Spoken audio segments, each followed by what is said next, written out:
Muy bien, buenas tardes a todos. Vamos a comenzar unos 2, 3 minutos más, si me lo permiten, para que se incorpore un poquito de más gente.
Muy buenas tardes.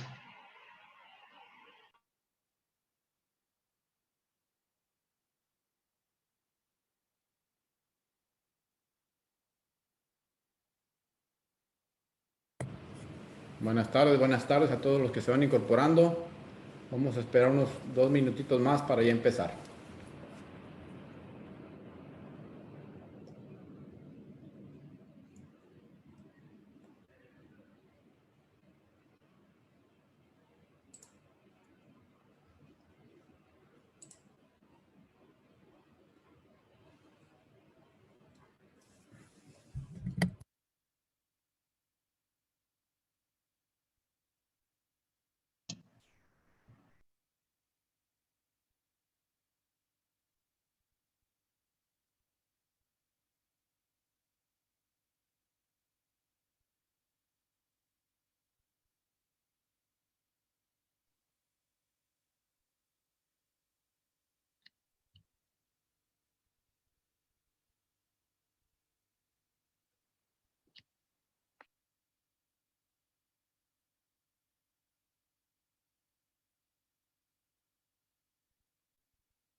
Muy buenas tardes.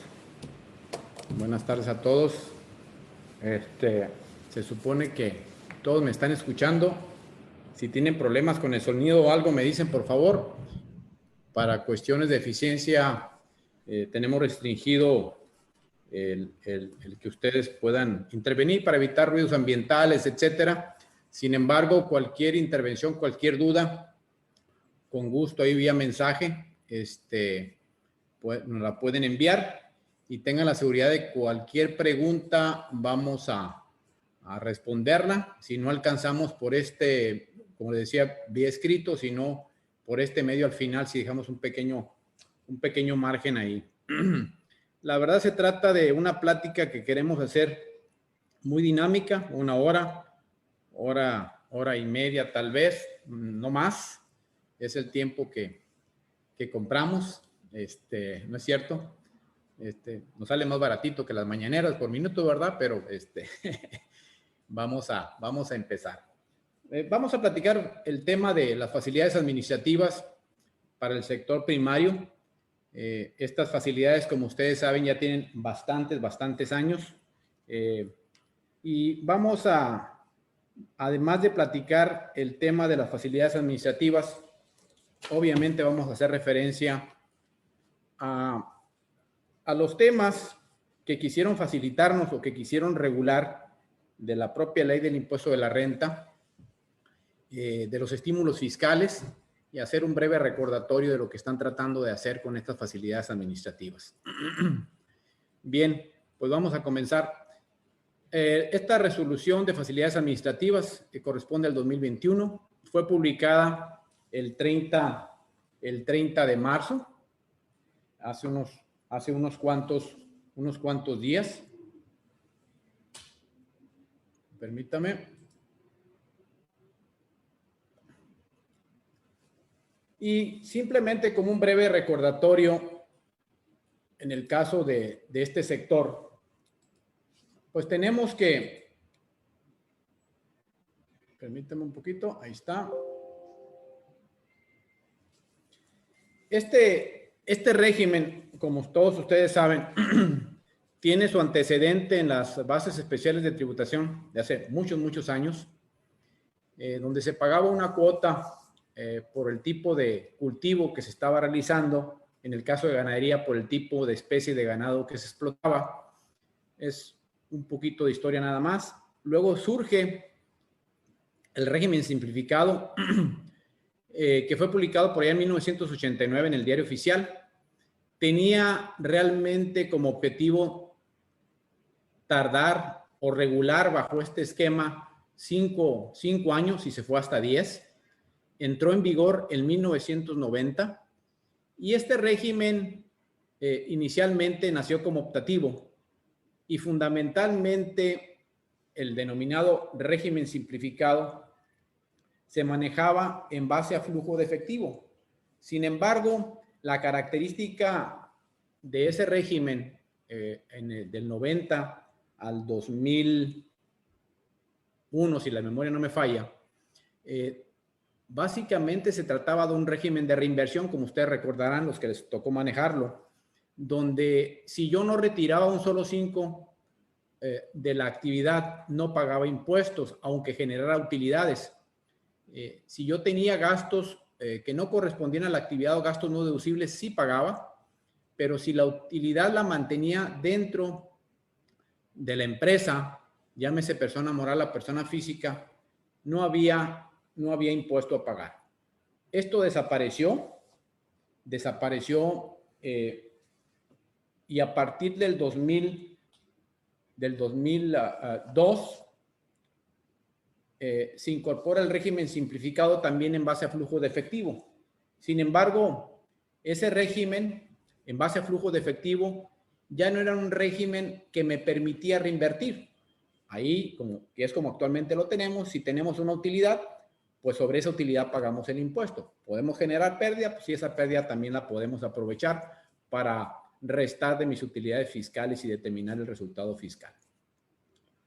La característica de este régimen de flujo de efectivo ha sido por años o tiene su base en la sección primera del capítulo segundo del título cuarto. Es decir, si ustedes recuerdan, en ese capítulo segundo del título cuarto, pues están las reglas de tributación de las personas físicas con actividad empresarial y lo que comúnmente conocemos honorarios también. Entonces, es un régimen de flujo de efectivo.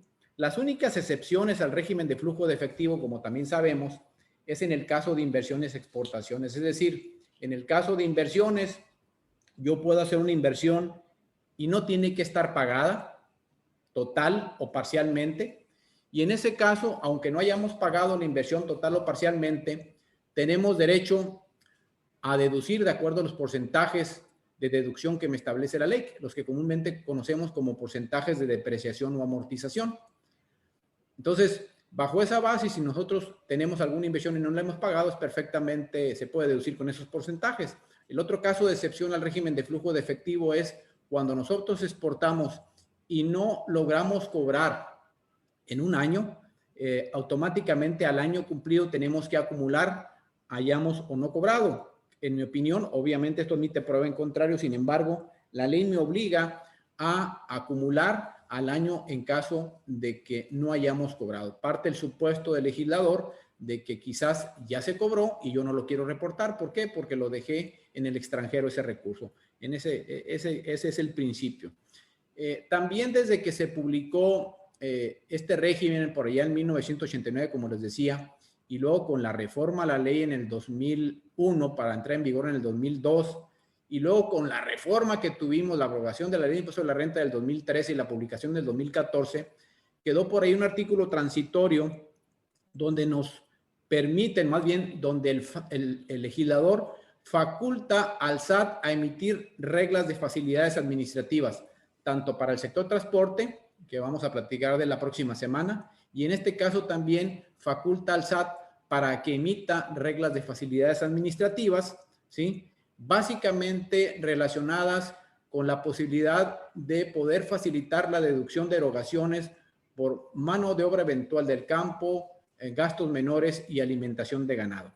En ese artículo transitorio, que concretamente si ustedes lo buscan, publicado por allá en diciembre del 2013, el artículo 9 transitorio, fracción 23, establece esa facultad para el SAT, y ahí, desde ahí ya nos dijeron que en el caso de este tipo de gastos que le estamos hablando, se puede deducir con facilidades, como lo vamos a ver un poquito más adelante, hasta el 10% de los ingresos propios, pero sin rebasar de 800,000 pesos. Es decir, en esa ley que se publicó o que entró en vigor del 2014, y ya me empezaron precisamente a limitar los gastos menores a 800,000 pesos.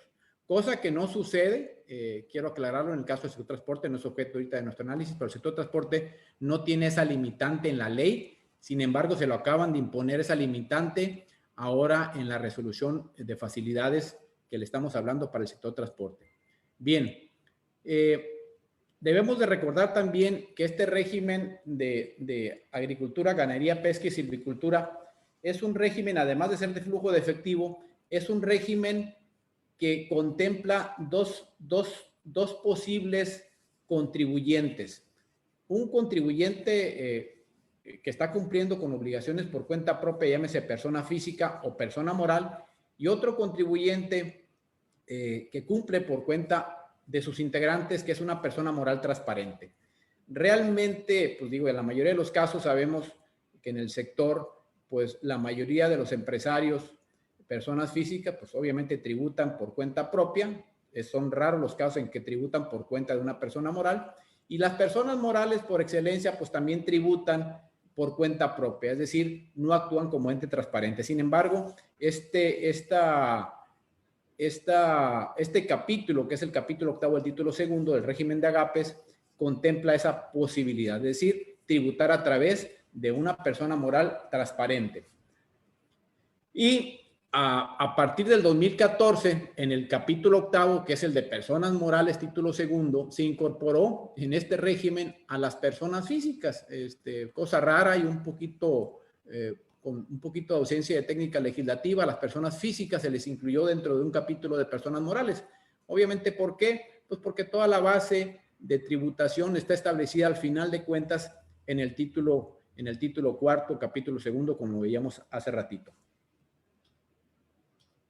Bien, ya lo platicamos esto, el esquema de tributación del sector agropecuario, pesquero y silvícola es en base a flujo de efectivo, es decir, pagas en base a la utilidad que efectivamente cobraste. Y otro gran beneficio que tenemos en este régimen, además de las facilidades que vamos a platicar ahorita, que ya la verdad son pocas las facilidades, el otro beneficio importante sería la posibilidad de reducir el impuesto de la renta en un 30% en el caso de la persona moral y en un 40% en el caso de persona física. ¿Por qué la tasa de reducción distinta? Pues digo, sabemos que en el caso de la persona moral se tributa con una tasa máxima del 30%, y en el caso de la persona física el 40% se aplica sobre la tarifa, es decir, como la tarifa puede llegar hasta el 35%, por eso a las personas físicas se les reconoce un 40% de reducción para en su caso reducir el impuesto y llegar a una tasa máxima en su caso de un 21%.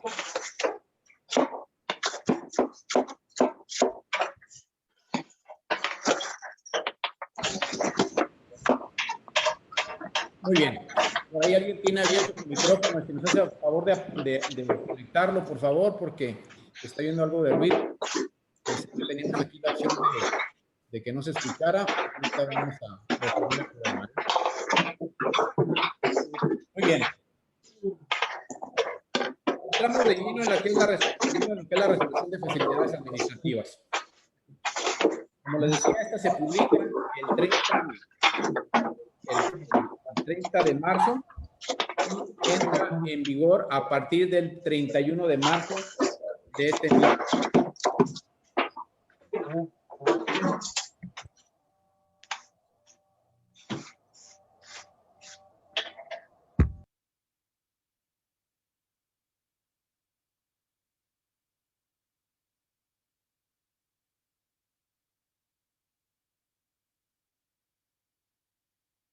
Muy bien. Perdón, ya pusimos en silencio a todos. Por ahí alguien se nos había escapado. Continuamos.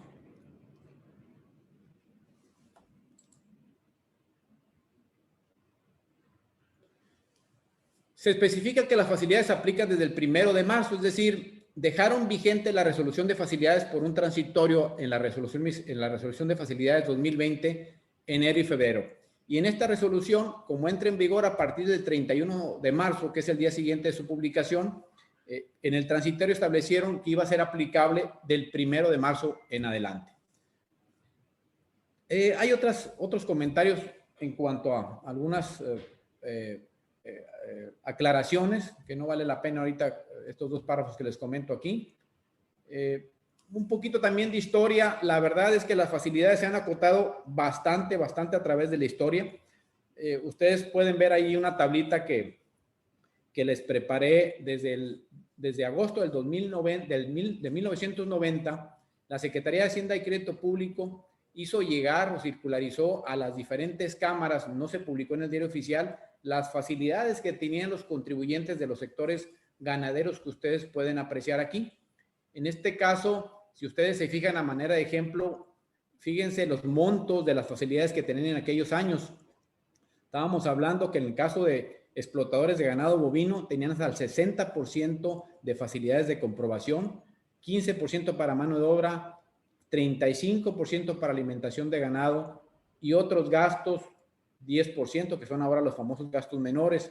Aquellos que explotaban granjas porcícolas tenían hasta el 77%, la avicultura, lo que es el pollo de engorda, hasta el 59%, las granjas avícolas de huevo hasta un 73% y un 80% en el caso de los que explotaban hatos lecheros, ¿verdad? En el caso del sector agrícola, nunca se señaló a qué concepto se debería dirigir, pero reconocían un 10% de los ingresos propios, como ustedes pueden ver ahí en su presentación. Eso, la verdad, eran cantidades muy importantes. ¿Por qué? Porque obviamente venían de un esquema en el cual pagaban en bases especiales de tributación. Había mucha gente que no estaba registrada, gente que tenía facilidades increíbles, y fue una manera de involucrarlos poco a poco e irlos manejando dentro de la base de contribuyentes. Bien, ya analizando, vamos a analizar los puntos más importantes de la resolución, aquellas disposiciones que consideramos más relevantes.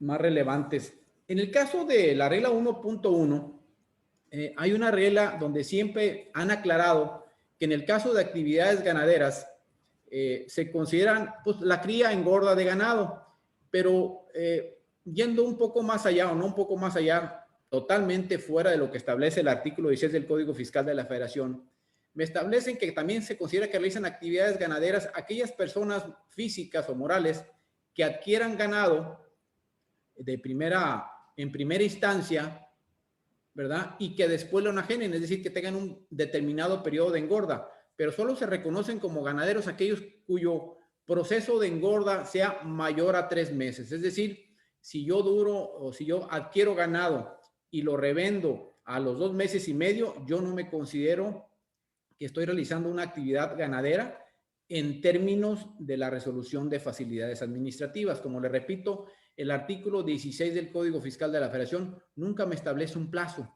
Entonces, consideramos que esto va más allá de las disposiciones del Código Fiscal. Sin embargo, es una regla que ya tiene varios años y siempre se ha publicado en el mismo sentido. Evidentemente, de lo que se trató aquí por parte del Ejecutivo es simplemente de prohibir que aquel que se dedicara a la compra y venta inmediata de ganado, pues entrara como ganadero, lo cual es lógico. Sin embargo, si yo tengo un proceso muy eficiente de engorda y ese tiempo de engorda no es de 3 meses, es menor y logro los kilos y demás en lo que lo quiero vender, pues digo, estrictamente no tendrían por qué haberme limitado en el tiempo. Sin embargo, esto es una disposición que ya tiene muchos años. Yo no sé a quién está afectando y al que le esté afectando en un momento dado, pues pudiera en un momento dado defenderse, creo yo, porque el artículo 16 del Código Fiscal nunca me establece un periodo máximo de engorda. La regla 1.2, que es la que les comentaba hace ratito, respecto de las facilidades administrativas para el sector agrícola, ganadero, silvícola y pesquero, me establece una facilidad que ustedes también ya la conocen, que fundamentalmente trata de facilitar el cumplimiento de comprobar, digamos, erogaciones que no reúnan todos los requisitos fiscales y siempre y cuando éstas se refieren a alimentación de ganado, mano de obra eventual de campo y gastos menores. Y en este caso me dicen que podemos deducir como ganadero, agricultor, pesquero, silvícola, puedo yo deducir hasta un 10% de los ingresos propios, ¿sí? Como gasto con facilidades administrativas, siempre y cuando ese 10% no exceda de 800,000 pesos, es decir, me lo topan a la cantidad de 800,000 pesos, es decir, el 10%, pues en realidad operaba, como les decía, hasta antes del 2014, con la limitación que le puso el legislador, precisamente tengo que enfocarme en los 800,000, hasta el 2013 era un 10% de los ingresos propios sin importar el monto, es decir, podrían ser 1 millón, 2 millones, 3 millones de pesos. Y ustedes acaban de ver hace ratito la tabla en antecedentes de las porcentajes que teníamos antes, 60%, 77%, 59%. ¿A qué gastos o qué requisitos deben de cumplir estas obligaciones para poder, qué requisitos, perdón, deben de cumplir estas erogaciones para poderlas deducir? Pues básicamente las siguientes, como les decía, que se refieran a mano de obra eventual, a mano de obra de trabajadores eventuales del campo, alimentación de ganado y gastos menores. El concepto de gastos menores siempre fue un concepto muy subjetivo, ya no lo vienen a aclarar, desgraciadamente en forma limitativa, no nos ayudaron con la definición. ¿Y qué más puedo yo deducir o qué otros conceptos debo de tomar en cuenta para deducir estas partidas? Bueno, que debe de ser este tipo de conceptos y, por ejemplo, en los gastos menores puedo tener los conceptos que ustedes quieran, pero no tiene que incluir la deducción de combustible. Es decir, si ustedes gastan en gasolina, en diésel, cualquier tipo de combustible que ustedes quieran, si el comprobante respectivo no reúne requisitos fiscales, no lo puedo deducir bajo esta facilidad porque está limitado. Cualquier otro tipo de gasto menor, reparación de llantas, reparación de maquinaria, lo que ustedes quieran que se pueda considerar gasto menor, como lo vamos a ver ahorita, lo puedo yo manejar bajo esta facilidad y la única limitación es que no se trate de combustibles. Bien.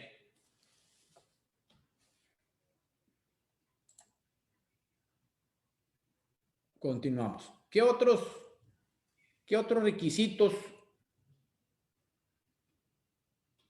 debo observar? Bueno, los otros requisitos que debo observar para deducir este tipo de gastos es que el gasto haya sido efectivamente erogado, estamos en un régimen de flujo de efectivo, que esté vinculado a la actividad. Yo lo debo de registrar en mi contabilidad de manera acumulativa y por concepto durante el ejercicio, y los comprobantes de gastos deberán por lo menos contar con la siguiente información. Es decir, acuérdense que se trata de gastos que no reúnen requisitos fiscales, es decir, gastos que a mí me emitieron, que no cumplen, que no son un CFDI, y por lo tanto, por lo menos los comprobantes deben de reunir los siguientes requisitos: nombre, denominación o razón social y domicilio del enajenante de los bienes o el prestador de los servicios, lugar y fecha en que me expidieron el comprobante, no es CFDI, evidentemente, porque se trata de un gasto que no reúne requisitos, pero sí debe de tener estos conceptos que le digo, entre otros también la cantidad y clase de mercancías y descripción del servicio, valor unitario consignado en número e importe total consignado en número o letra. con esos requisitos.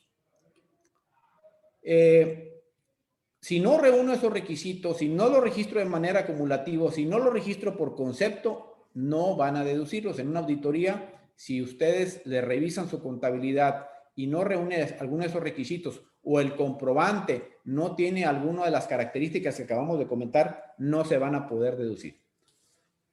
Desde el 2013, ya esta facilidad también fue muy limitada. ¿En qué sentido? En el sentido, y les explico un poquito la regla porque es lo que establece, sin embargo aquí lo estamos resumiendo. Si yo, por ejemplo, tengo ingresos y a esos ingresos tengo derecho a reducirle, como sabemos, los gastos, las deducciones propias de la actividad, yo primeramente para tener derecho a restar de los ingresos estas facilidades de las que estamos hablando, es decir, mano de obra eventual del campo, alimentación de ganado y gastos menores, con las características de los comprobantes que les comenté, para poderlos restar, primero debo de restarle los gastos, las deducciones a los ingresos, aquellos que sí reúnan requisitos con CFDI, que reúnan todos los demás requisitos. Si después de eso me queda una utilidad, entonces le puedo restar estos gastos con facilidades. Es decir, las facilidades nunca pueden dar lugar a que se me genere una pérdida. Así sea, así se trate de gastos que efectivamente yo realicé, que estén relacionados con la actividad, con el objeto social, yo no los puedo restar porque simple y sencillamente primero tengo que restar los gastos que sí le reúnen requisitos, que sí tienen CFDI, y solamente si tengo utilidad, resto esa cantidad de gastos con facilidades, ¿sí? Siempre y cuando yo nulifique la utilidad, es decir, no puedo generar pérdida. Otro requisito también importante es que yo debo de colocar los gastos de facilidades que estamos platicando dentro de un renglón específico en la declaración anual de personas físicas o de personas morales. Es decir, en el caso de las personas físicas, yo debo de colocar estos gastos con facilidades en el campo de maniobras y empaques del apartado de deducciones autorizadas. Si soy persona moral, lo tengo que poner en el campo de otras deducciones autorizadas en el apartado de deducciones autorizadas. Si no cumplo con este requisito, aun y cuando sean facilidades, el auditor me los puede rechazar sin problema alguno.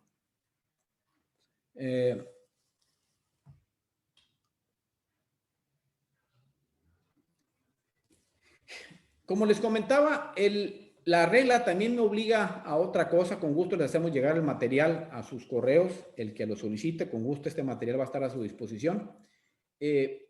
La regla específica me establece un procedimiento para yo registrar en mi contabilidad estos gastos con facilidades administrativas.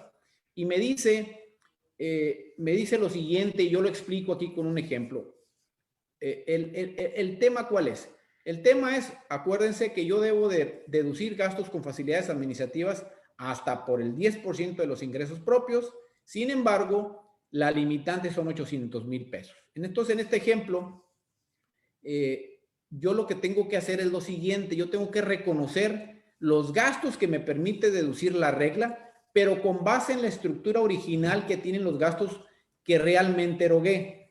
Vamos a imaginarnos que yo soy un contribuyente que tengo ingresos de 10 millones de pesos. Los gastos que realmente hice en la vida real fueron 2,100,000 pesos. Sin embargo, por resolución, yo no puedo disminuir los 2,100,000 pesos. Tengo nada más hasta un monto del 10% de los ingresos propios. Es decir, son 10 millones de pesos, tengo el 10%, me da derecho a deducir 1,000,000 de pesos de los 2,100,000. Sin embargo, la limitante se baja a 800,000. Es decir, al final de cuentas, si yo en la vida real erogué 2,100,000 pesos de gastos que efectivamente realicé necesarios para mi objeto social y se referían a alimentación de ganado, gastos menores o mano de obra eventual del campo, no importa, yo nada más tengo derecho a 800,000 pesos. ¿A qué me obliga el SAT? ¿A qué me obliga la autoridad? Me obliga a que además tengo que yo mantener la misma estructura para efectos de contabilizar esta facilidad administrativa. Es decir, por ejemplo, si yo tenía 2,100,000, como les comentaba, de deducciones reales, yo tengo que determinar cuánto representa la mano de obra eventual de este 100% que son los 2,100,000. ¿Cuánto representa la mano de obra eventual que yo pagué a algún prestador de servicio que me proporcionó mano de obra eventual? Le pagué un 76% del total. Yo gasté en alimentación de ganado 400. ¿Cuánto representa del total? 19%. Oye, gastos menores, ¿cuánto tuviste? Pues tuve 100,000 en la vida real. ¿Cuánto representa? El 476 de 2,100,000. En esa misma proporción, los 800,000, que es lo único que yo tengo derecho a reconocer como gastos, lo voy a tener que contabilizar. Es decir, los 800,000 los multiplico por el 76,19, contabilizo 609,520 de mano de obra eventual de campo como gasto con facilidades administrativas y lo llevo al renglón que me dijeron allá en el caso de las personas físicas y lo llevo al renglón en el caso de las personas morales en mi declaración anual. Y en mi contabilidad, acuérdense, es por concepto y de manera acumulativa. Y en el caso de alimentación de ganado, pues me dio el 19, de 800 son 152,000 pesos y de gastos menores son 38,000 pesos. Esa es la forma correcta de presentarlos en mi contabilidad y es la forma correcta en que yo los voy a poder incluir en mi declaración anual. Sin embargo, además de la limitante del gasto menor que estábamos, el gasto menor, perdón, tiene otra limitante. La limitante que tiene el gasto menor es que además yo tengo que comparar el porcentaje que representa los gastos menores de este año con relación a los gastos menores del año pasado. Volviendo a un ejemplo, hace ratito ya lo vimos, 38,000 pesos fue lo que me dio el porcentaje respecto a 800, son 476. El año pasado fueron 75,000 pesos, es un supuesto, entre 800,000 fue 9.43. Yo siempre tengo que tomar la proporción menor, en este caso 4.76. Entonces, si en principio yo tengo un gasto menor reconocido para llegar a 800,000 de 38,000 pesos, con esta determinación de la proporción me lo castigan aún más. Hago esta pequeña operación que está en la regla, le resto a 100 el 4.76, siempre le voy a restar la proporción menor, me va a dar 95.24 y esos 95.24 se lo voy a multiplicar a los 38,000 iniciales para finalmente yo tener derecho nada más a deducir 36,267 pesos. Aquí el impacto se ve poquito, habrá otros casos en que sea mayor. Entonces, finalmente, yo lo que termino deduciendo no son 38,000 pesos, sino son 36,267 pesos. La nueva tabla que me da es la siguiente. La mano de obra eventual queda igual, 609,000 pesos. Alimentación de ganado, 152,000 y 36,000 pesos el gasto menor, ya no fueron 38. Entonces, la suma ya no me da 800,000 pesos, me da 798. Entonces, en realidad, ni siquiera voy a deducir yo 800,000 pesos, voy a reducir en este ejemplo un poquito menos. Habrá otros casos de contribuyente, dependiendo del caso particular, pues que les impacte mucho esto, ¿no?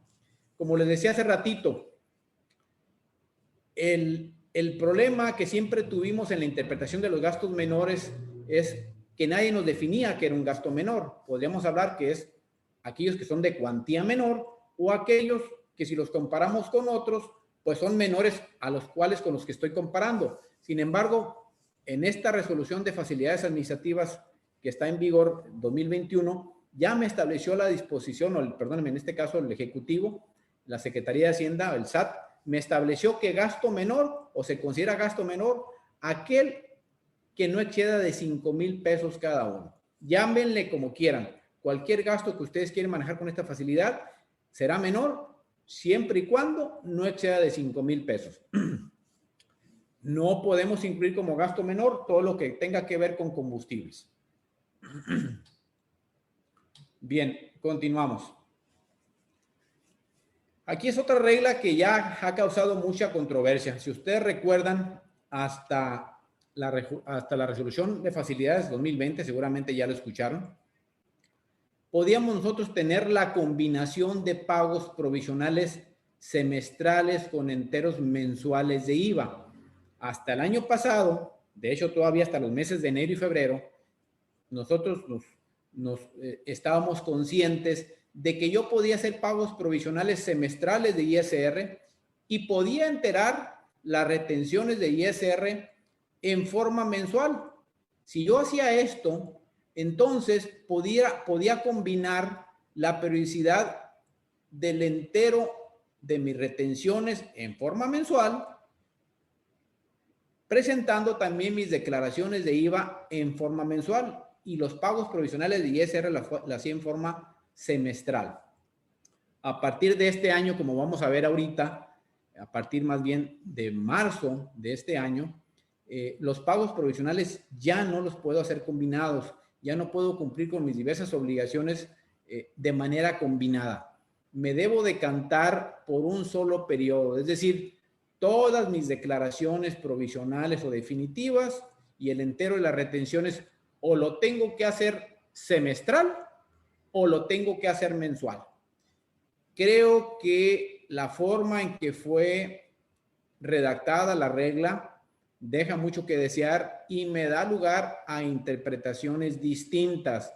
Sin embargo, la autoridad, como lo vamos a ver un poquito más adelante, ya estableció y le ha comentado, ha habido reuniones con el Consejo Nacional Agropecuario y la postura del SAT, de la Dirección de Ingresos, incluso de la política de ingresos, es que ya no se van a poder manejar pagos combinados. Ahorita lo vamos a ver un poquito más a detalle. Esta regla de facilidad administrativa, la 1.3, además de la posibilidad de hacer pagos con periodicidad distinta hasta el 2020 combinados, ya en el 2021 ya no los podemos hacer combinados, además siempre ha traído una facilidad, la facilidad de en lugar de pagar el impuesto sobre la renta propio con base en ingresos y deducciones en el periodo de pago provisional, podríamos utilizar o podemos utilizar, porque es optativo todavía, un coeficiente de utilidad. Evidentemente, este beneficio es importante para aquellos que tienen operaciones cíclicas. Háblese, por ejemplo, del sector agrícola específicamente, donde en algunos meses tienes un montón de ingresos y en otros meses tienes un montón de inversión, un montón de deducciones por gastos, etcétera. Y puede ser que les convenga la utilización de un coeficiente de utilidad. Si ustedes recuerdan, tanto los pagos provisionales como en la declaración, obviamente, se determina en base a flujo, restando a los ingresos deducciones. Hablando de los pagos provisionales, por el periodo de pagos provisionales se le restan a los ingresos efectivamente obtenidos las deducciones efectivamente realizadas.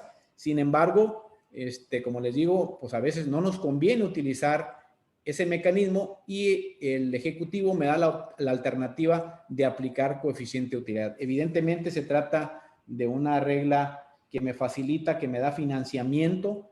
Eso es posible hacerlo, ya tiene varios años. Aquí es donde les decía, este es el tema controversial, donde ya no se nos permite hacer los pagos combinados. Ahí está la redacción 2020 y la redacción 2021. Lo vamos a platicar muy rapidito porque vale la pena para que vean ustedes los cambios que hubo. Si ustedes comparan, si leemos rápidamente lo que establece la columna del lado izquierdo, que es 2020, me establece cómo podía hacer los pagos provisionales, y la del 2021 pues es como está ahorita, y vamos a ver la diferencia de la redacción. Esta es la única parte que me va a permitir leer un poquito porque vale la pena. Decía hasta febrero del 2021 decían las reglas: los contribuyentes dedicados exclusivamente a las actividades agrícolas, ganaderas, etcétera, etcétera, que cumplan con sus obligaciones fiscales en los términos del artículo 74 podrán realizar pagos provisionales semestrales de ISR. Perfecto, pagos semestrales de ISR. Párrafo segundo. Asimismo, las personas físicas y morales dedicadas a actividades a que se refiere esta regla, que cumplan sus obligaciones con base en el artículo tal, que opten por realizar pagos provisionales en forma semestral, o sea, si yo opté por lo de arriba, podrán enterar las retenciones, esta es otra opción, que efectúen a terceros por el ejercicio 2020 en los mismos plazos en que realicen sus pagos provisionales de ISR. Es decir, yo que estoy obligado a retener, llámese ISR, llámese IVA, puedo, en vez de hacer el entero mensual, si ustedes revisan cada una de las obligaciones en la ley del impuesto a la renta, pues me establece la obligación de retener y me dice o me establece que el entero se hace en forma mensual. En el caso de IVA es exactamente lo mismo. Entonces, esta alternativa en el párrafo segundo me decía, oye, pues tú puedes, aunque la ley te diga que va a ser el cumplimiento mensual, tú puedes optar por hacerlos en forma semestral. Perfecto. Entonces, son dos opciones. La del primer párrafo, hacer pagos provisionales de ISR propios en forma semestral. Y la del segundo, si quiero, puedo enterar las retenciones en forma semestral en lugar de mensual conforme a la ley. Es una opción. Y el párrafo siguiente, aquí estaba la clave, dice, lo dispuesto en el párrafo anterior. ¿Qué me decía el párrafo anterior? La posibilidad de hacer el entero de retenciones en forma semestral. La posibilidad, la opción. Dice, lo dispuesto en el párrafo anterior será aplicable, es decir, semestral, siempre que las personas físicas y morales dedicadas a las actividades a que se refiere esta regla, que opten por realizar pagos provisionales en forma semestral, presenten en el mismo plazo la declaración correspondiente al IVA. Es decir, oye, si tú tomas la opción del entero semestral de las retenciones que originalmente son mensuales, solamente en ese caso que tú ejerzas la opción del párrafo segundo, entonces en ese supuesto tú me vas a hacer declaraciones definitivas de IVA en forma semestral. Si no, se quedan como originalmente están en ley, es decir, los pagos definitivos de IVA se hacen en forma mensual. Entonces, esta es la base de por qué considerábamos que se podían hacer pagos combinados y así estaba perfectamente entendido por el SAT, aceptado, etcétera. Viene la modificación para el 2021 y fíjense cómo está la redacción. Para los efectos de la ley del ISR, los contribuyentes dedicados exclusivamente a las actividades agrícolas, podrán realizar pagos provisionales semestrales de ISR. Perfecto. Está igualito que el primer párrafo del año de la resolución pasada, perdón. El tema es que en este mismo párrafo, que es un párrafo primero, pusieron la posibilidad del entero de retenciones. Dice, punto y seguido, dichos contribuyentes también podrán optar, es decir, es otra opción distinta, pero en el mismo párrafo, también podrán optar por enterar las retenciones que efectúen a terceros por el ejercicio fiscal del 2021 en los mismos plazos en los que lo realicen sus pagos provisionales del ISR. Ah, perfecto. O sea, pudiera yo, si quiero, enterar, en vez de en forma mensual, como me lo establece la ley, los entero en forma semestral, como lo dice la primer parte o la primera oración del párrafo, el párrafo primero. Sin embargo, fíjense lo que dice el párrafo segundo. Lo dispuesto en el párrafo anterior será aplicable siempre que se presente en el mismo plazo la declaración correspondiente al IVA. Y de aquí es donde la autoridad ha interpretado que ya no puedo hacer los pagos combinados. Sin embargo, como les decía, la verdad, se puede prestar otras interpretaciones, porque dice, oye, lo dispuesto en el párrafo anterior. A ver, ¿qué dispone el párrafo anterior? Oye, el párrafo anterior dispone de dos posibilidades. La primera, hacer pagos provisionales semestrales de ISR propio semestral. Y otra posibilidad, si es que la tomo, porque es optativa, de hacer el entero de retenciones también en forma semestral, si yo lo quiero manejar. Oye, que si no lo quiero manejar, pues tengo la alternativa. Son dos opciones. Entonces, en este párrafo me dicen, lo dispuesto en el párrafo anterior será aplicable. A ver, pues sí va a ser aplicable porque, a ver, si yo combino, pues va a ser aplicable la opción, ¿no? Puedo combinarlos. Entonces, la declaración de IVA la puedo dejar como me lo dice la ley, también en forma mensual. Sin embargo, la verdad, aunque podamos llegar a otras interpretaciones, y habría que analizar con abogados si esto es factible que en un momento dado lo podamos recurrir con algún medio de defensa, que yo lo veo complicado, la autoridad no lo ha interpretado así. Tan es así que, como van a ver a continuación, ya el propio Consejo Agropecuario tuvo algunas reuniones con el SAT y fíjense los que les comentaron. Esto es obviamente un comunicado emitido por el propio Consejo Nacional Agropecuario. Ustedes, a lo mejor alguno de ustedes ya lo tiene, pero fue derivado de una plática que tuvieron con las autoridades. Dice, derivado de la modificación a la regla 1.3 contenida en la resolución de facilidades del sector agropecuario por el año 2021, que implica un cambio importante en los plazos para la presentación de pagos provisionales de ISR y IVA, se les informa que tuvimos una reunión por parte del CNA, Consejo Nacional, y el CCE, con funcionarios del SAT y de política de ingresos de la Secretaría de Hacienda y Crédito Público, donde nos han externado lo siguiente. Uno, que el cambio es para homologar los plazos de presentación de las declaraciones provisionales de ISR y IVA, es decir, quienes opten por presentar pagos provisionales de ISR en forma semestral, tendrán también que presentar semestralmente sus pagos provisionales de IVA. ¿Cómo? Semestralmente, ¿no? El SAT está por emitir en su página, en la sección de preguntas y respuestas, la postura de la autoridad respecto a la forma en que se va a determinar y presentar el pago provisional del ISR del mes de marzo y la situación respecto a los meses de enero y febrero. lo procedente respecto a los avisos que se deben de presentar para manejar esta opción, etcétera. El punto, para no marearlos con tanta lectura, es que la autoridad no está aceptando que los pagos sean combinados ya, ¿sí? De hecho, si ustedes se van a la sección de preguntas frecuentes en la página del SAT, no lo vamos a leer, ustedes lo pueden analizar y si quieren también les mando está en el material todo esto que estamos platicando. La conclusión también en preguntas frecuentes es que los pagos ya no se pueden hacer combinados. O nos decantamos por todo semestral o por todo mensual. Evidentemente, pues estábamos aprovechando el mejor de los mundos, haciendo pagos enteros semestrales de ISR y obteniendo las devoluciones de IVA en forma mensual. Ustedes saben perfectamente lo que está pasando con las devoluciones. Nos están pateando, nos están difiriendo. Y esto evidentemente es otra forma también, seamos sinceros, de estarnos jineteando el dinero, como comúnmente se dice, ¿no? Ahí está también la respuesta. Luego se refieren, hay una situación muy específica, muy particular. Ya hicimos pagos provisionales, ahorita a lo mejor, más bien dicho, ya enteramos en forma mensual las retenciones enero y febrero, ¿sí? Ya presentamos las declaraciones definitivas de IVA en forma mensual enero y febrero. No hemos hecho el pago semestral de ISR porque pues nos la cambiaron la jugada empezando el año. Es decir, en enero y febrero estábamos descansando en que íbamos a tener un pago semestral de ISR propio. Van a tener que leer reglas al respecto para aclararnos. Aparentemente quieren que nos regresemos y presentemos pagos provisionales de ISR enero y febrero, y es más que paguemos actualización y recargos por esos meses, ¿no? Entonces, la verdad hay que esperar a ver qué se publica. Yo platiqué con gente que está negociando del Consejo Agropecuario, con la gente del SAT, y parece que no quieren dar su brazo a torcer, no quieren cambiar su postura.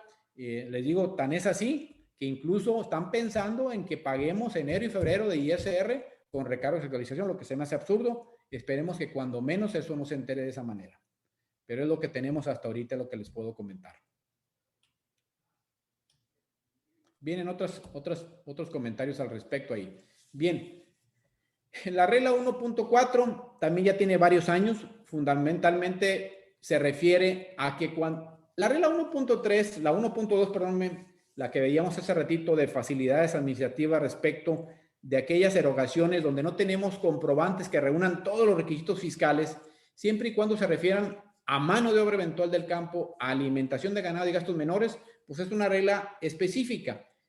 Ahí quiero hacer nada más hincapié en que se refiere a mano de obra eventual. Esta mano de obra de la regla 1.4 se refiere a la mano de obra eventual de los trabajadores que yo tengo como empleador, ¿sí? Bajo mi subordinación.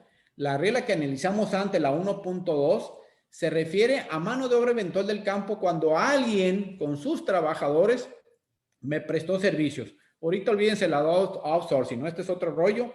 Hasta antes teníamos la posibilidad nosotros de contratar personal especializado, y lo vamos a tener ahora con la famosa ley de las leyes de outsourcing. Y en esos casos me daban la oportunidad de facilitarme la comprobación cuando alguien me prestaba un servicio con sus trabajadores, me prestaba ese servicio y el comprobante que me expedía no reunía requisitos fiscales. Esta regla no tiene nada que ver con aquella. Esta regla del 1.4 se refiere a los trabajadores eventuales del campo que tengo bajo mi subordinación.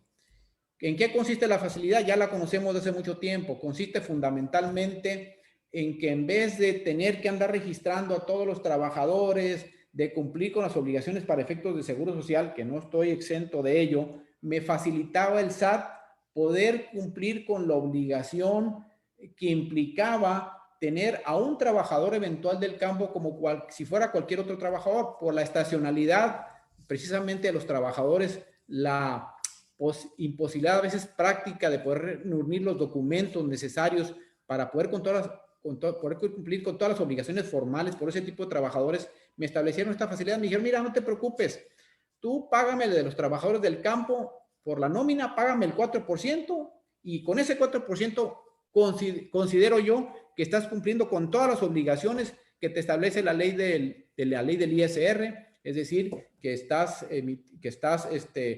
cumpliendo con la obligación de tenerlo registrado en el RFC, que estás cumpliendo con la obligación pagar sus cuotas de seguridad social e Infonavit, porque es un requisito de deducción. Olvídate de todo eso, tú nomás págame el 4%. Esta regla hace muchos años también, ya tiene varios años que fue modificada y básicamente me la están también topando. Me dicen, ¿sabes qué? Puedes ejercer la opción del 4% siempre y cuando que los pagos realizados a cada trabajador, fíjense bien, a cada trabajador eventual del campo no deba de exceder su salario diario de 427 pesos diarios en el caso de la región fronteriza. En el caso de otras regiones, puedes ejercer esta opción cuando el salario diario de cada trabajador del campo, eventual del campo, no exceda de 283 pesos diarios. Es decir, hasta hace unos años no importaba lo que ganara cada uno de los trabajadores, no estaba topado a estas cantidades de salario por trabajador. Podía tener sueldos importantes o cantidades importantes, pagando el 4%, no había ningún problema. Yo consideraba que cumplía con los requisitos para efectos de la deducción. Ahora lo limitan. Otra condición que ha estado establecida por mucho tiempo es que, pues evidentemente yo no presento ya ninguna declaración informativa, pero sí me obligan por este tipo de trabajadores a presentar una relación individualizada el día 15 de febrero del 2022 por todos aquellos trabajadores eventuales por los cuales ejercí esta opción. Además, pues debe emitirse un CFDI, también es una facilidad, es una complicación que antes no teníamos, antes no necesitábamos emitir un CFDI para tener derecho a deducir mano de obra eventual del campo, solamente pagando el 4%, ahora nos la complicaron, me obligan a tener un CFDI ya de hace unos años para acá. Otra situación también bien interesante es que yo puedo tener, a lo mejor, puedo estar inscrito, puedo estar, haber firmado o haberme acogido al decreto del campo para efectos del pago de las cuotas de seguridad social, entiendas el seguro social, de acuerdo con la última publicación del decreto del 30 de diciembre del 2020. Y en esos casos, en lugar de tomar como salario los 427 pesos para la región frontera norte o 283 para el resto del país, puedo pagar este 4% con base en los salarios que me establece el decreto, es decir, 2.5 UMAS para el caso de la región norte, que son 224 pesos diarios, o bien, en el caso del resto del país, 2.10 UMAS, que son 188.20. Es decir, los límites para pagar el 4 son menores si es que nos estamos acogiendo al decreto con el Seguro Social. Esta facilidad, digo, en ese sentido les comento, ya tiene también varios años en este sentido.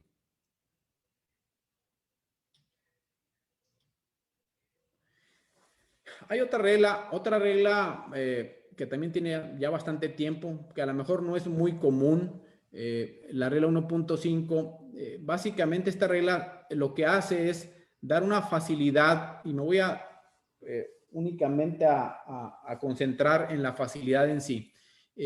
Básicamente, hablando de nuestro sector, es difícil que a lo mejor muchos empresarios tengan sus ingresos a través de uniones de crédito, pero sí es más común, por ejemplo, que tengan sus ingresos a través de distribuidores en el extranjero.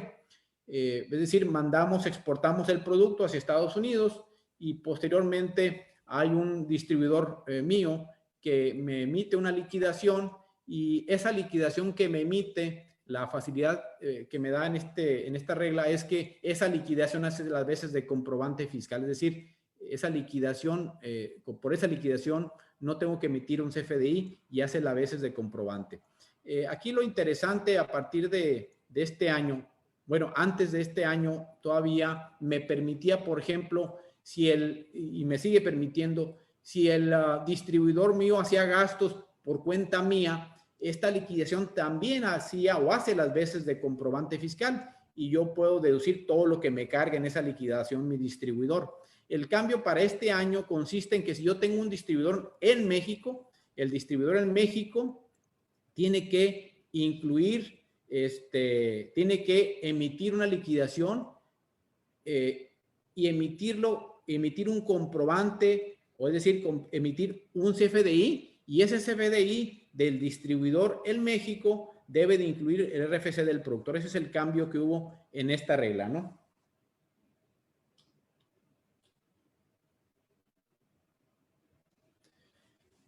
Esta es una regla que fundamentalmente da la oportunidad para aquellos pequeños productores, llámese agricultores, ganaderos, pesqueros o del sector silvícola, que no tengan, que tengan ingresos de hasta 40 UMAS anuales, ¿sí? En este caso, ese tipo de contribuyentes, como están exentos, no tienen obligación de hacer declaraciones periódicas de pagos provisionales, ni siquiera de presentar declaración anual. Y la facilidad consiste en que ellos se pueden inscribir en el RFC a través de sus propios adquirientes. Es decir, eres un pequeño productor, a alguien le interesa comprarte tu producto, no te mortifiques, no tienes la capacidad administrativa, el propio adquiriente de tu mercancía, de tus productos, te puede registrar en el RFC, ¿sí? Siempre y cuando seas un pequeño productor de no más de 40 UMAS elevadas al año. En ese caso, también se debe de emitir un comprobante fiscal para que quien adquiera pueda deducir, y este CFDI que puede obtener lo puede obtener a través de los proveedores que emiten ese tipo de comprobantes. Es decir, no necesariamente es el agricultor o productor, sino de acuerdo con las reglas de miscelánea que trae un tratamiento precisamente para que se emitan por ese tipo de proveedores ese tipo de comprobantes. Es únicamente aquellos productores que estén vendiendo productos propios de su actividad, como frutas, verduras, legumbres, etcétera. Nada que no esté procesado, nada que no esté industrializado, ¿verdad? Y que se trate de pequeños productores. En eso consiste básicamente la regla. Esta otra regla viene siendo una aclaración realmente. Si ustedes recuerdan, en el caso de las personas físicas, tienen exentos ellos 40 salarios mínimos elevados al año. Así lo establece la ley del impuesto a la renta. Sabemos que deben de ser UMAS. La regla sí se refiere a UMAS. Dice, oye, aquellas personas físicas que tengan hasta 40 UMAS, pues no tienen obligación, están exentas del ISR, no hay ningún problema. Pero en el momento en que sus ingresos en el ejercicio pasen de las 40 UMAS, me van a empezar a pagar impuesto de la renta, lo cual es lógico, por el excedente de esos 40 UMAS elevados al año, ¿sí? Es una simple aclaración, porque evidentemente cuando yo paso de la exención, pues tengo la obligación de tributar. Con la reducción, si ustedes quieren, pero ya tengo la obligación de tributar. Bien, también esta regla, en el último párrafo, si ustedes se fijan, hace la aclaración de que aquellas personas morales que actúen por cuenta propia, es decir, que no sean entes transparentes, les decía al principio de la plática que hay muchas personas morales que tributan por cuenta propia, la mayoría, pero hay otras personas morales que tributan por cuenta de sus integrantes. Por ejemplo, es muy común en las SPRs que realmente son SPRs, Sociedades de Producción Rural, que actúan como sociedades de producción rural. En esos casos, ese tipo de personas morales lo que hacen es pagar impuestos sobre la renta por cuenta de sus integrantes.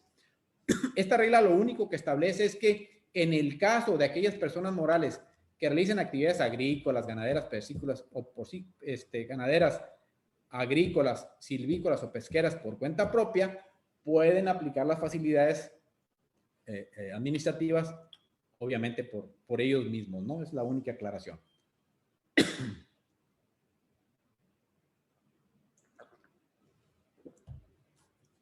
Ustedes saben que dependiendo de la cuantía de la deducción, todos los contribuyentes estamos obligados a emitir cheques nominativos.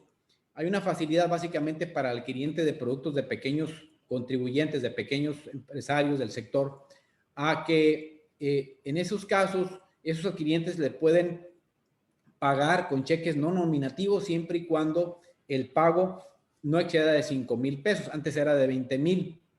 Es decir, a una misma persona le puedo pagar en un mes de calendario hasta 5,000 pesos, ¿sí? Por parte de esa persona que está comprando sus productos sin que sea nominativo. Esa es una facilidad indirecta para el productor, pero más bien es una facilidad para el que está adquiriendo los productos de este pequeño productor. Otra facilidad que hay, la regla 1.9, es la relativa a combustible. Si ustedes recuerdan, todos los gastos por combustibles, llámese gasolina, diésel, etcétera, independientemente del monto, estamos obligados a pagarlos con cheque nominativo, transferencia bancaria, pago con tarjeta de crédito, débito, etcétera, etcétera, etcétera.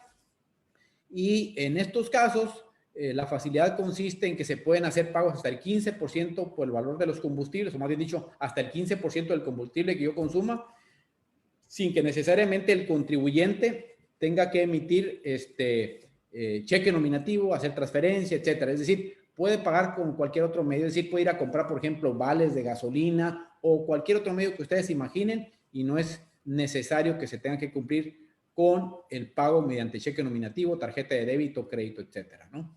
La regla 1.10 fundamentalmente va dirigida a las personas morales transparentes, es decir, aquella que cumple por cuenta de los integrantes, es decir, si yo soy contribuyente del IVA en forma individual, pero yo no estoy trabajando en forma directa, es decir, lo que hago es trabajar a través de una persona moral transparente, que, insisto, no es muy común, pero habrá quien sí lo haga. Se considera que la obligación para mí como productor, como integrante, lo está cumpliendo la persona moral transparente por cuenta mía. A eso se refiere básicamente la regla 1.10.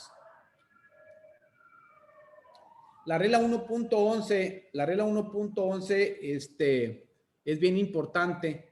Es bien importante porque hay un párrafo en el artículo 74 de la Ley de Impuesto a la Renta que establece la oportunidad de pagar con un impuesto reducido a ciertas personas. Si ustedes recuerdan, en el artículo 74, aquellas personas, tanto físicas o morales, que tienen hasta cierto rango de ingresos, pueden gozar de la reducción del 30 o del 40%, siempre y cuando no pasen de una cantidad de ingresos, concretamente de 423 UMAS, ¿sí? Que son como, ahorita vamos a ver el dato, creo que son como 13 millones, si mal no recuerdo, 423 UMAS, ¿sí? Ellos pueden pagar con esa reducción.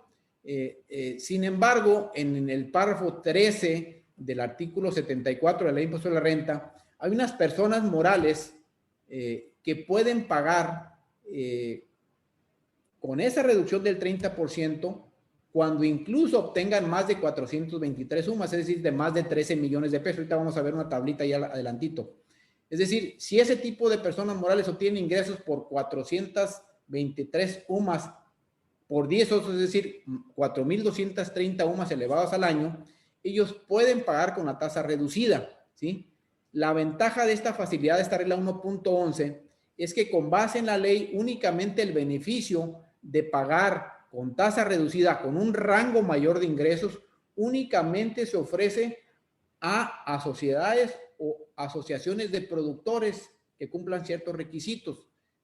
Y no se establecía esta facilidad o no se establece esta oportunidad en ley para cualquier otra persona moral. Es decir, cualquier persona moral, por ejemplo, una SASB, una SDRL, que no son sociedades de productores, sino que son sociedades que agrupan a inversionistas, accionistas, no tenían la oportunidad, sin esta regla, de aplicar esa reducción hasta por 4.230 UMAS. Lo que hace esta regla es la posibilidad de poder aplicar esta reducción, aun y cuando seas una sociedad anónima, una SDRL, etcétera, etcétera. Ese es básicamente el beneficio de esta regla, ¿no?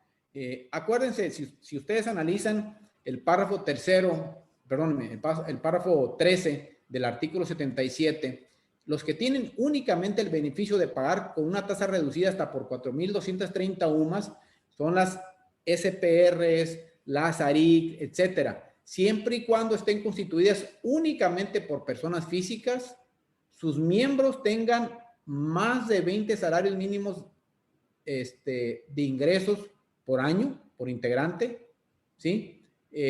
La suma de todos los salarios no exceda de 423 UMAS por cada miembro, perdón, y el total de UMAS de esa sociedad que agrupa a esos productores no sea de más de 4.230 UMAS, que son, ahorita vamos a ver el dato, son como 130 millones de pesos. En esos casos se puede aplicar el famoso 30% de reducción. No hay que confundir, hay que tener mucho cuidado porque me he encontrado en la práctica que esto lo asimilan a una oportunidad que me da la ley.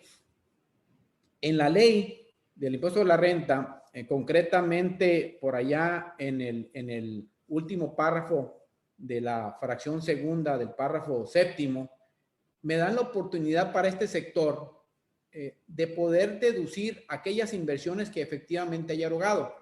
¿Se acuerdan que al principio comentábamos que en el caso de deducción de inversión, es decir, activos fijos que yo adquiera, gastos diferidos, cargos diferidos, todos ese tipo de conceptos de inversiones que yo puedo deducir no con base en reglas de flujo de efectivo? Les decíamos, oye, si yo compro, por ejemplo, un tractor y no lo pago, yo puedo aplicarle el porcentaje de deducción que me establece la ley, que es del 25% para ese tipo de activos, y lo puedo deber y puedo deducir el 25%. Yo puedo comprar, por ejemplo, una maquinaria que voy a deducir al 10% y todavía la debo, no importa, puedo deducirla, la haya pagado o no la haya pagado, ¿sí?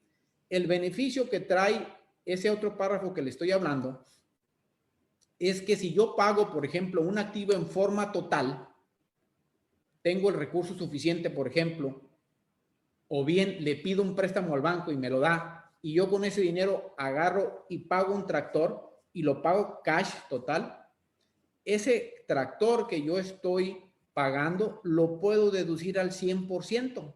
Es una deducción inmediata, no es la deducción inmediata que conocíamos, pero al final de cuentas es una deducción inmediata donde yo puedo precisamente gastarme ese dinero, invertir ese dinero en ese tractor que le estoy poniendo de ejemplo, y se considera gasto, se considera deducción.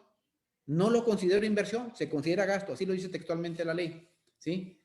Pero solamente pueden aplicar esa disposición aquellos contribuyentes del párrafo 13 que estábamos hablando, las asociaciones de productores o sociedades de productores, ¿sí?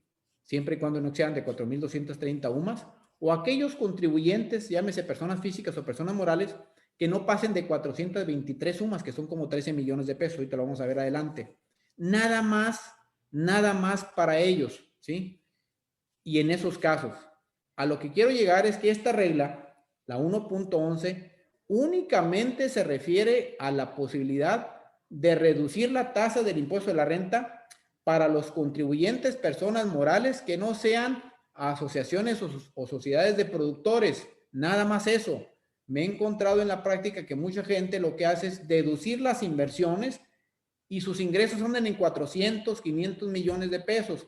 Y no es posible aplicar esa regla. Es decir, no podemos aplicar ese párrafo del artículo 74 y si yo, por ejemplo, y si mis ingresos, por ejemplo, son de 100 millones de pesos o 98, vamos a poner el ejemplo, y soy sociedad anónima que tributo en forma directa, dirías, oye, pues soy sociedad anónima que tributa en forma directa, tengo derecho a la facilidad del 1.11, ok, puedes reducir tu impuesto en un 30%, perfecto, pero en ese caso, aun y cuando tú puedes reducir tu impuesto en un 30% por ser persona moral, de acuerdo con esta regla, eso no te da derecho a que si compraste un tractor o cualquier otra maquinaria, y aunque lo hayas pagado en efectivo, no puedes deducir ese tractor o maquinaria, ¿sí?, como gasto. Es única y exclusivamente la regla para la reducción del impuesto. Para tener derecho a deducir como gasto esa maquinaria, ese equipo, tengo que ser de aquellos contribuyentes que no pasen de 423 UMAS o 4,230 UMAS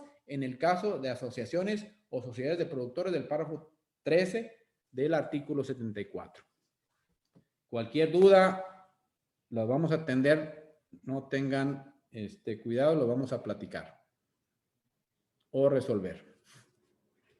Bien, esta es la tablita que les hablaba, esta es una tablita que también se los les podemos hacer llegar, que básicamente de lo que se trata es poner con cantidades, las cifras a las que tienen derecho ustedes de exención, a los límites de las UMAS famosas que hemos estado platicando. Nos llevaría mucho tiempo a lo mejor explicarlas, si podemos nos regresamos.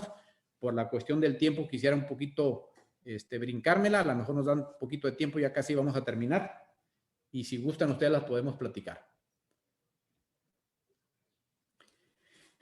Hay otro cambio también importante en lo que se refiere al crédito del IEPS del diésel.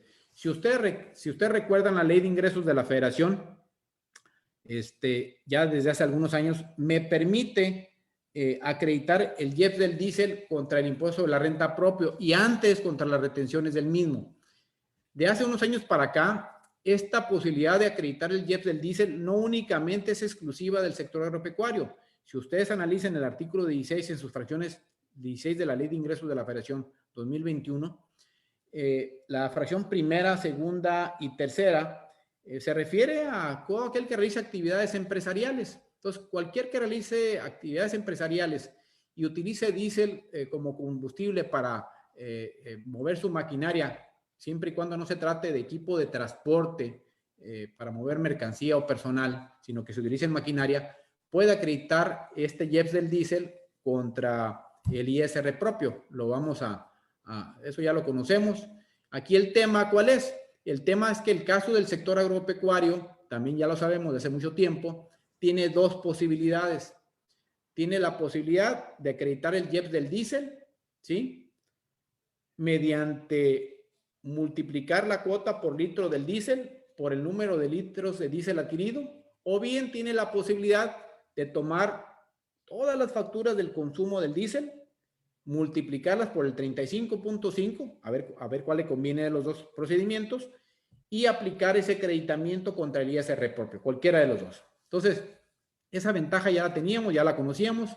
Aquí el tema es que la resolución de facilidades me abrió la posibilidad a que yo pueda acreditar no únicamente contra el ISR propio, sino que también pueda acreditar el IEPS del diésel contra las retenciones de ISR o incluso contra los pagos provisionales. No me lo permite, por inverosímil que parezca, ya también de hace tiempo, no me permite acreditar el IEPS del diésel contra pagos provisionales de ISR, ¿sí? En principio la ley de ingresos no me lo permite, de hecho. La regla sí me lo posibilita, la regla 1.14 que vamos a analizar. Y básicamente consiste en eso. También otra cosa importante que ustedes también ya saben, desde el año pasado, podemos acreditar el IEPS del diésel siempre y cuando seamos contribuyentes con ingresos menores a 60 millones de pesos, ¿sí? Ese es un límite que se me olvidó comentarles que ya lo traemos desde el año pasado. Entonces, la regla lo que hace es decir, oye, si tú eres un contribuyente que puedes acreditar el IEPS del diésel, eres del sector, tienes ingresos menores a 60 millones, puedes acreditar el IEPS del diésel contra el ISR propio, pero también tienes la oportunidad de acreditar el IEPS del diésel contra retenciones y también puedes acreditarlo contra pagos provisionales. La desgracia de la regla vigente a partir de marzo del 2014 es que si por cualquier motivo yo tengo ingresos mayores a 60 millones de pesos, en ese caso, aun cuando en principio pude haber acreditado el IEPS del diésel contra retenciones o contra pagos provisionales, me tengo que regresar y pagar vía complementarias esas diferencias por haberme pasado de los 60 millones de pesos y los tengo que pagar actualización y con recargos. Hasta el año pasado no pasaba nada. Hasta el año pasado, si me pasaba de los 60 millones de pesos, a partir del siguiente pago provisional ya no tenía derecho al acreditamiento, pero no pasaba nada. Ahora lo que hacen es hacerme regresar y pagar con actualización y recargos lo que ya no se puede acreditar. Es absurdo. Sin embargo, como les decía al principio, cada vez nos están coartando más y más las facilidades administrativas. Hay que comentar, y eso ya lo sabemos, no es nuevo, el IEPS que yo llego a acreditar bajo esta regla o bajo la ley de ingresos, tiene que acumularse, eso ya lo sabíamos, es nuevo relativamente, tiene como 2, 3 años, antes no se acumulaba. Pero esto no es nuevo, no es modificación de esta regla, no es con motivo de esta última resolución de facilidades. Quiero comentarles que hemos estado analizando este tema en el área jurídica y vemos que hay posibilidades de ampararse contra la disposición que me limita este tipo de acreditamiento del IEPS del diésel a los 60 millones de pesos de ingresos, hasta menos de los 60 millones de ingresos. Si quieren conocer un poquito más a detalle, con todo gusto, lo podemos platicar. Hay posibilidades ahí de que se pueda recurrir a esta mediante amparo. Sin embargo, pues tenemos que analizar cada caso y en qué casos es conveniente ampararse precisamente y bajo qué características.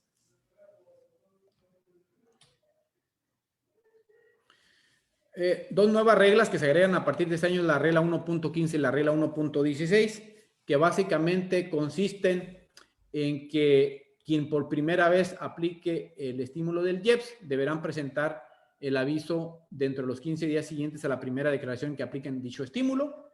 Es una regla de procedimiento. Y la regla 1.16, si ustedes recuerdan, hay un cambio en el Código Fiscal en el sentido de que todas las modificaciones que se tengan en una sociedad o asociación, llámesele como se le llame, donde se modifique, entre un nuevo accionista, salga un accionista y demás, tenemos la obligación de presentar de conformidad con Código Fiscal un aviso donde informemos sobre esa modificación accionaria, digamos, en la sociedad. Aquí lo que hacen en esta regla es simplemente liberarme de esa obligación si soy contribuyente del sector de agapes, ¿sí?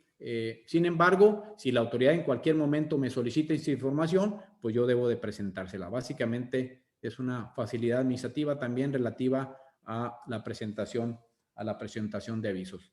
Digo, hasta aquí son los comentarios a la resolución de facilidades administrativas. Hay algunas preguntas, si gustan vamos a verlas, y las que no alcancemos a responder, pues las podemos responder por escrito. Está la tablita que les comentaba, no sé si quieren que me regrese. Vamos a ver primero algunos comentarios de los que ustedes hacen para tratar de responderlos. Bueno, aquí son saludos, buenas tardes, buenas tardes. Buenas tardes, Raúl, se escucha muy bien. No soy Raúl, soy Armando Vargas. Ahí teníamos una etiqueta que no correspondía. Dice, para efectos de pagos provisionales, a ver, para efectos de pagos provisionales de ISR, si cambiamos de opción a mensual, tendremos que actualizar el cuestionario de obligaciones fiscales para efectos de que aparezca la obligación mensual. Gracias. Sí, aparentemente sí se va a tener que hacer. Sin embargo, hay aclaraciones que se van a hacer todavía. Está la página de preguntas y respuestas. Les mando los materiales. Si usted me da su correo, si me manda por correo el suyo, ahí está mi dirección. Con gusto le mando lo que viene en la sección de preguntas del SAT. Todavía no tienen contemplado esta parte, pero van a tener que aclararlo. Hay que actualizar definitivamente el cuestionario, seguramente sí. Buenas tardes, por favor me indica procedimiento para que me envíe material. Ok, con gusto, mándeme por favor nada más un correo al correo que aparece aquí abajo, a vargas@rbs-mediocia.com.mx, y con gusto mándemelo por favor a mi correo para tomar nota de ello después. Bien, son los comentarios que hacían. No sé si quieran que platiquemos de esta tablita. Esta tablita, pues más que nada para que ustedes la tengan como material, aquel que lo requiera, y que la analicen. Básicamente esta tablita lo que hace es resumir lo que establecen 4 párrafos del artículo 74, que la verdad son muy repetitivos algunas secciones de esos párrafos, y lo único que hicimos aquí fue resumir lo que establecían de esos párrafos. Si ustedes ven el párrafo 11º del artículo 74, me establece que las personas morales tienen derecho a 20 UMAS, allá habla todavía de salarios, por socio de exención, y son 652,000 pesos. Me pone un límite máximo de 200 UMAS elevadas al año, que son 6 millones de pesos, para reconocerme la exención, es decir, los ingresos por los cuales no voy a pagar impuesto a la renta son, en el caso de las sociedades, hasta de 6 millones de pesos por 200 UMAS. Si tengo menos socios, pues van a ser las sumas que me den por el número de socios. El límite máximo son 10 socios. Si soy persona física, la exención son 40 UMAS, es 1,305,000 pesos. El párrafo segundo, ¿a qué se refiere? El párrafo segundo lo que se refiere es que si yo tengo ingresos mayores a estas cantidades que están acá, pues si tengo ingresos mayores, tengo derecho obviamente a la exención, pero por el excedente voy a pagar el impuesto de la renta con una tasa reducida del 30% o del 40% si soy persona física, siempre y cuando mis ingresos no rebasen a 13.800.000 pesos, que son 423 UMAS elevados al año. Es decir, me reconocen la exención y tengo derecho a una reducción total, o digamos por el total de mis ingresos, siempre y cuando mis ingresos no sobrepasen 13 millones de pesos, que son 423 UMAS. El párrafo 13º es el que les digo que va con dedicatoria a sociedades o asociaciones de productores, donde tengo que tener solamente personas físicas como socios, donde cada integrante debe tener ingresos mayores a 20 UMAS, siempre y cuando cada socio no tenga más de 423 UMAS de ingresos, son 3.800, ahí está, y siempre y cuando en su totalidad la sociedad, sus ingresos no excedan de 4.230 UMAS, en esos casos me aplica el 30% de reducción. De acuerdo con la facilidad que vimos hace rato, cualquier otra persona moral, llámese SA, SDRL, la que ustedes quieran, si se mantiene en este rango de ingresos, tienen la exención obviamente y tienen derecho a la reducción del 30% por los primeros 138 millones. El resto de los ingresos ya no está favorecido con la reducción. Para eso hay un procedimiento que me da la resolución de miscelánea de cómo determinar o calcular mi reducción. Y el 14º, lo único que hace es decirme, en aquellos casos de personas físicas o personas morales que no sean de las sociedades que acabamos de ver, me dice que tienen reconocido una exención, y en esos casos ellos tienen derecho a la reducción del impuesto de la renta, pero nada más hasta por 423 sumas, que son 423 sumas, que son en este caso, a valores actuales, 13.800.000 pesos. Eso es lo que establece la tablita esta, nada más es una forma de interpretar los 4 párrafos del artículo 14 para facilitarles ahí nada más la interpretación. Quedo a sus órdenes por si hay alguna otra pregunta. Creo que entraron algunas preguntas más. Las vamos a ver aquí. Y las que no alcancemos a responder, pues, con todo gusto, por correo. Aquí ya me están mandando algunos correos. Yo les pediría que me escriban directamente a mi correo y ahí me pidan su material con todo gusto, y si tienen alguna duda también. Pues si no hay nada más, yo quedo a sus órdenes por si hay algún comentario adicional. Vamos a ver.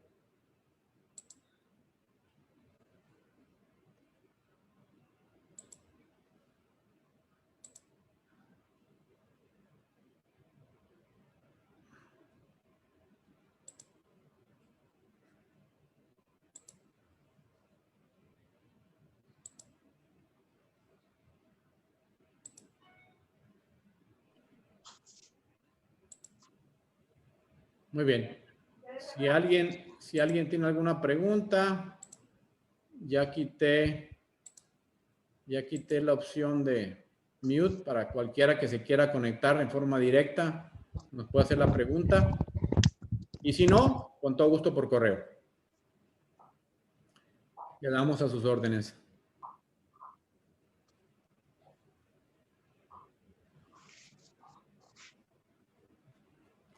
Si no hay nada,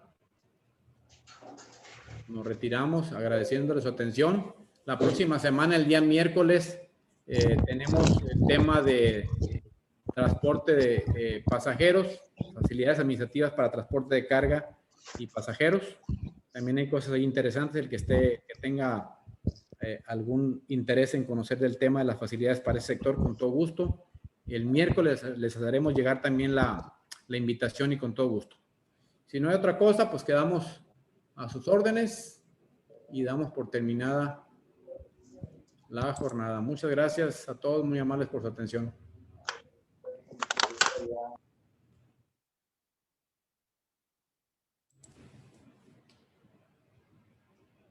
Hasta luego.